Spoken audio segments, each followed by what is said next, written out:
আসসালামু আলাইকুম। সবাই কেমন আছেন? ভালো আছেন? আলহামদুলিল্লাহ, আমিও ভালো আছি। একটা কথা বলি আজকে, এই সৌদি আরবে যত বাসা বাড়িতে হাউস বিশা কাজে আসছে মেয়েরা, কোনো মেয়েকেও শান্তি নাই।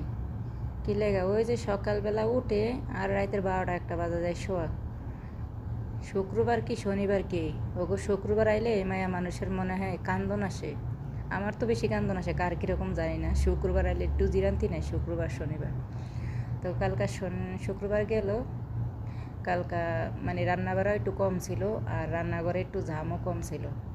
আসছিল কতগুলা লোক, টোলাফাইন দিয়া সাউপনা অনেকগুলো আসছে। রাতের 11টা বাজে গেছে গা সবডি। আজকে বিয়া খাইতে যাবি অনুষ্ঠান, তাই সবডিরে কালকে বিদায় করে দিছে তাড়াতাড়ি। তো আজকে সকালবেলা অনেকগুলোই কাজ করছি, প্রতিদিনে যেই কাজ করি সেরকমই বাড়িঘর মোছামাছি করলাম। তো 2টা মুরগি নামাই থুয়ে দিছি রান্নাঘরে, যে ম্যাডাম রান্না করব। আজকে দেখি উঠছে 1টা বাজে, রান্না করে নে।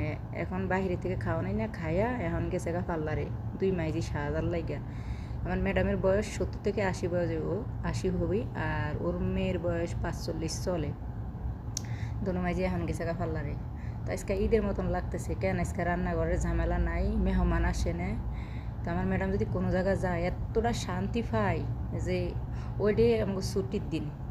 আর তো বৎসরও তো ভালো কথা, ছুটি দেখি না, কোনো বসারও জিরান্তি নাই। হেরা একবার যদি দোতলা থেকে নামে হ্যাগো পাও ব্যথা করে, আর আমরা দোতলা নিচতলা সারাক্ষণ মানে ফোন দিব, হ্যালো কইব, সব দোতলা নিয়ে দিয়ে আসা লাগবো। হ্যাগো নামতে কষ্ট হয় আর আমগো কষ্ট হয় না।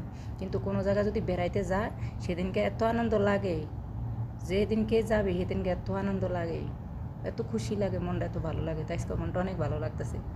আজকে রান্না বাড়া করে না, আজকে কুত্তার দল আসলো না, আমি এটি কুত্তার দল বলি।